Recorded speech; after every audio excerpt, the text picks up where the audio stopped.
The NCS 5700 platforms are part of the well-known NCS 5500 product family. Having been shipped for over 2 years, today these platforms are the most feature-rich as well as providing the high scale throughput and high 400 gig aggregation density. Today we are going to specifically look into the NCS 5700 product family, and we will see some major enhancements that are coming in the recent software releases.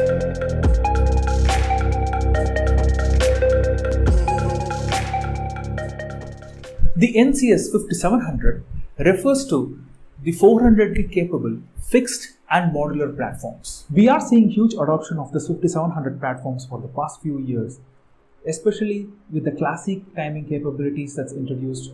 We have the 1 gig, 10 gig and 25 gig flexible port density that's making it more compelling for the pre-ag and the aggregation use cases in mobile 5G backhauls. We also have higher feature richness that can take care of the carrier Ethernet and cable providers, layer 2 services, business VPNs, layer 2 VPNs, segment routing enabled SRv6 and eVPNs. With all these in mind, we have summarized the primary positions in the network at which these platforms are getting positioned and how our customers are currently adopting it. Keep in mind that all these platforms are equally capable of every software. Starting with the fixed platforms, we first have the NCS 57B1.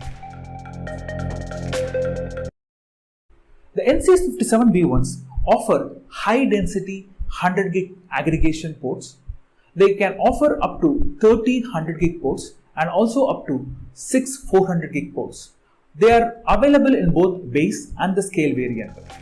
Next, in our fixed platform portfolios, we have the NCS 57C3 platforms, which is a 3RU platform, which also hosts multiple MPAs or the modular port adapters. And we also have the fixed 1RU platform, which is the NCS 57C1 platform that's recently launched. Both of these platforms offer wide variety of flexible port density starting from 1 gig, 10 gig, 25 gig, 50 gig and also 100 400 gig for the uplinks. Moving on to the modular portfolio, note that the current NCS 5504, NCS 5508 and the NCS 5516 platforms are all capable of hosting the newer NCS 5700 LAN cards just by upgrading the fan and the fabric cards. Let's start with the high density 400 gig aggregation LAN cards such as the NC5724DD and the NC5718DD SE, which is the scale variant. The 24-port 400 gig LAN card with 9.6 Tbps throughput is being deployed successfully in multiple use cases with 400 gig long haul requirements with multiple ZR plus optics support. Being the most feature-rich 400 gig LAN card in the industry today, they are also being deployed in high-dense 400 gig aggregation for metro and mobile backhaul. The 18DD scale LAN card was designed with a mix of 100, 200 and 400 gig capable ports. The aim is to support the progressive transition from the 100 gig to 400 gig aggregation and peering use cases. The availability of external TCAM also on this LAN card makes this the most feature-rich and also the highest scale LAN card with the 400 gig capability, also supporting ZR plus for long haul. Check our XR Docs blog in the description below for more details on how the ports are set up and more information on these 400 gig LAN cards. The NC57 36-port 100 gig LAN cards are available in both base and the scale variant. They are best suited for both your aggregation for the layer 2, layer 3 100 gig aggregation rings as well as your core and peering use cases with long haul capabilities and high scale. Next, we are launching the NCS 5700 modular LAN cards. These LAN cards are equipped with fixed 2x400 gig QSFP-DD plus ports. They are also going to be available with 8 SFP56, which can support 10, 25 and 50 gig speeds, and they are going to also support 2 MPAs for offering either 2x400 gig ports for your uplinks or 1250 gig support. In this next section, I will invite Deepak to walk us through the newer enhancements that we are working for our customers.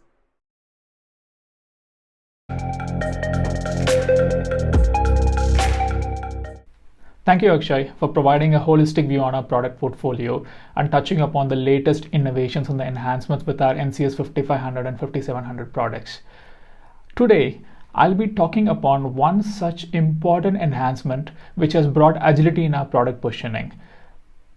Before I deep dive into that, a quick intro about myself.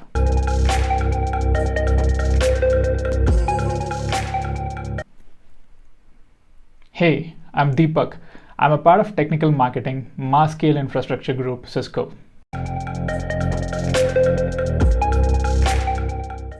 In today's network deployments, we position our boxes in various use cases, ranging from the metro access aggregation to the core peering, data center interconnect, and so on.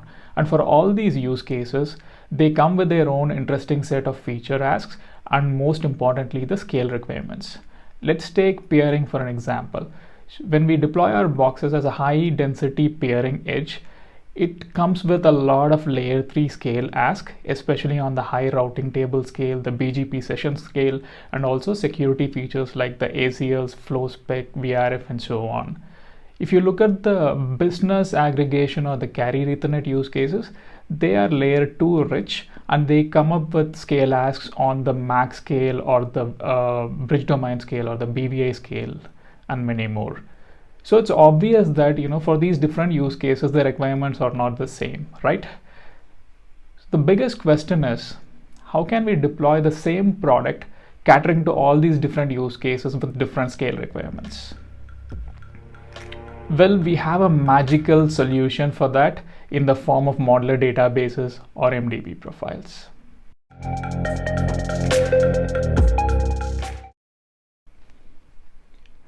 What is MDB and how is it different from what we are doing today?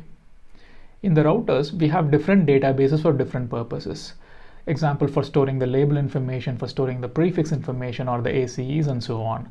Like if you take LPM, which is the largest prefix match, it's used for storing the IP prefixes, which is nothing but the routing table information. And if you take the LEM, which is the large exact match, it's used for storing the layer 2 MAC information or the label information. The problem today is all these databases are statically carved with the predefined set of resources, and the users are not given flexibility to move the resources from one database to other. But what if an user wants to do it and scale up on one feature compared to the other feature? That flexibility is what we give you with the MDB. We heard you. So with the MDB profile carving, if someone wants a higher L3 scale, they can carve more resources towards the LPM. And if someone wants a higher L2 scale, they can carve more resources towards the LEM. And this is applicable for other famous resources like the FEC, NCAP, the INLIF, and so on. Also, please note, the MDB carving is not applicable for certain on-chip resources as well. Also, we need the hardware module profile command to configure these MDB profiles. And in Cisco, we have carefully crafted 4 different MDB profiles to cater to all our customer requirements.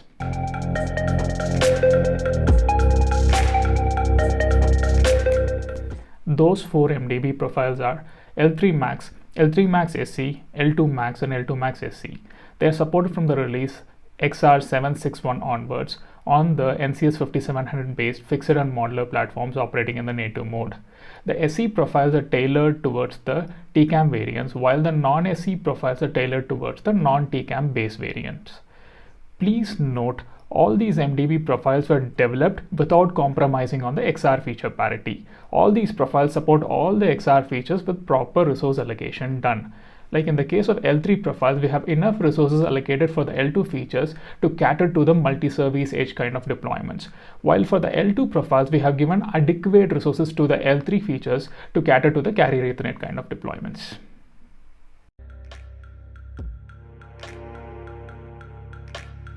Coming to the configuration part, it's super easy to enable MDB profiles on our router. But before we enable it, ensure your system is operating in the native mode, especially the modular systems, because by default they operate in the compatible mode. So use a hardware module profile to configure the native mode first, and then choose the MDB profile which you want to configure using the hardware module command. After we configure that, do a system reload to ensure that the newly configured MDB profile is into effect. And please note, we can use the single reboot to do the NPU native mode conversion and also the MDB profile conversion.